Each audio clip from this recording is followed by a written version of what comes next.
Not that kind of Christian here again. I begin today's reading. It's not from the Bible, it will be from Peter Pan and Wendy, by showing you my father's old hat. This hat is, well, certainly more than 40 years old. As I've said to you many times, he served in the British Army. He was a major quartermaster in the Royal Army Ordnance Corps. Now, much of the grief that I've been going through mentally has been as a result of something I mentioned in an email to a Christian pastor. And in fact, it concerned my father. The hat is so old and so dusty, but I want to just tell you as I put it on my head, not that I am actually stepping into his shoes or anything, but I want to tell you something, not just about the Royal Army Ordnance Corps, and you can see the cannons and the cannonballs, and if you got in really close, I imagine you could read the Latin motto, but I'm not going to tell you about that. But what I am going to tell you is a story, and especially as we're coming up towards Remembrance Day. When my dad died, many, many years ago, we set him out in his mess dress, and I'm sure anyone who's been in the army will know about mess dress. So we got everything on from his mess kit. We kept, obviously, the miniature medals, and my son's got them, and I think I've got the large medals, yeah? So we got him in his mess dress, and the undertaker, somehow or another, I suppose, got him into his coffin. I got to admit, though, one thing was missing.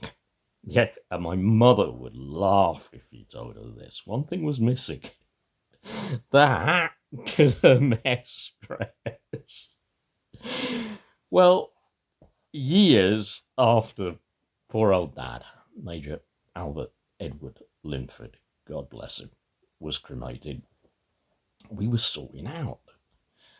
And we found the hat. Oh, that so made me think of the man. And you know what? I'm glad we found it. And I'm kind of glad we kept it as well. God bless you, Dad. Now, what this video is really about. Yeah? Another reading from Peter Pan and Wendy. Yeah, by J.M. Barrie. Especially for my friends at Great Yarmouth Magdalen Way Methodist Church.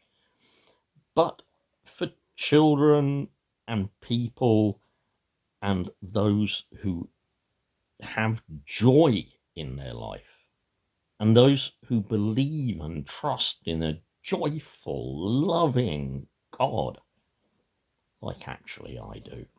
Okay, so let me just carry on where I left off. I'll try and keep this under about 8 minutes. I'll carry on where I left off, okay? I'm just going to pause for a second. Just let me get to the beginning of that next chapter.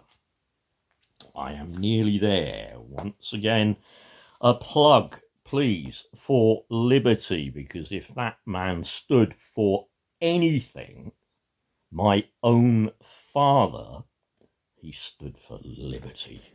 You bet he did. Think about that when Remembrance Day comes around, okay? So I'm going to read you now from the Neverland, chapter 6, and it begins like this.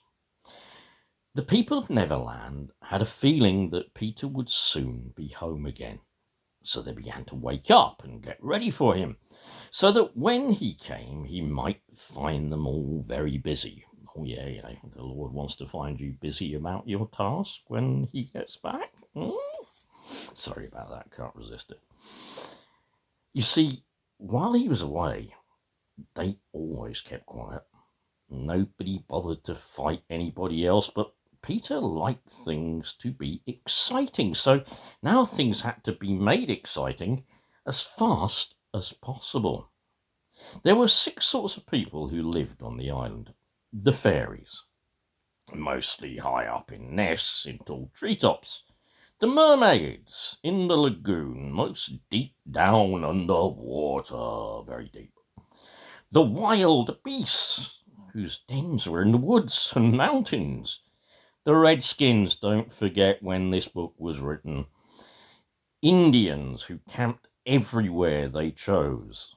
The pirates, who roamed every night with their brig, the Jolly Roger. You been on the pirate ship in Great Yarmouth?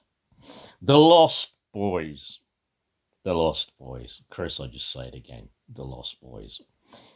The Lost Boys, whose home, a very nice one, was underground, as you will hear. My God, we have the underground, yeah? We know what to do to the underground, yeah? All these were enemies, except the fairies and the mermaids. Well done, ladies.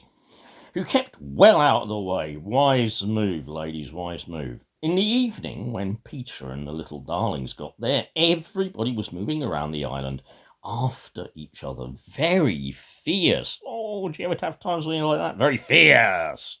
Yep. It was a great change from their peace and quiet. While Peter was away, the redskins, I know it's that word again, had been having a largely greedy feast for 6 days and nights. The wild beasts had been attending to their young ones, well, seems quite reasonable, and the pirates and Lost Boys, if they'd happened to meet, merely bit their thumbs at each other and passed on. I'm sure it doesn't mean that. But the islanders could make themselves fierce in a minute, and now they were moving on each other's tracks, slowly and silently. The Lost Boys were looking for Peter, their captain, whom they expected back every minute. The pirates were looking for the Lost Boys. The redskins were hunting the pirates, and the wild beasts were prowling after the redskins. The Lost Boys, instead of being slim and graceful like Peter Pan in his skeleton leaf suit, were dressed in the skins of bears, lions, and tigers and bears. Sorry, I'm going to the wrong fairy tale, which they had killed. They were almost round, like balls of fur. Indeed, they were so round that if they fell, they rolled about. So they had to be careful not to fall. Each wore a dagger, and they crept along very softly, one by one, looking as if they were saying, "Hush." I had a dog called that once. She was a basset. There were 6 of them. Tootles, I like Tootles, who was kind and brave, but always unlucky. I know the feeling, mate. Nibs, a light-hearted boy, know the feeling too. And Slightly, the one most conceited of them all. Next came Curly, a regular pickle, and the twins, who had no names because they got lost before their mother had made up her mind what to call them. These boys were quite unlike each other, except for the bearskins. But most of all, they were unalike. Peter, indeed, had forbidden them to look in the least bit like him. Well, he is a bit conceited, isn't he? But directly the Lost Boys had gone into the dark, there came a gang of ugly ruffians, the ugliest ever seen. Before they were in sight, their horrid voices could be heard bawling a verse from their favourite song. This was it. Avast, belay, yo-ho, heave to, a pirating we go. And if we're parted by the shot, we're sure to meet below. Avast there, ye hearties. Right, that's getting on for about 10 minutes, so we will begin Neverland again at page 57. And I really do hope a lot of people listen to this. I really want you to. I really want you to. Even those who don't like me and who would like to tell me that they don't like me. I guess I'm not likable to everybody, am I? But who in this world is? Bye and have a great day, Lost Boys.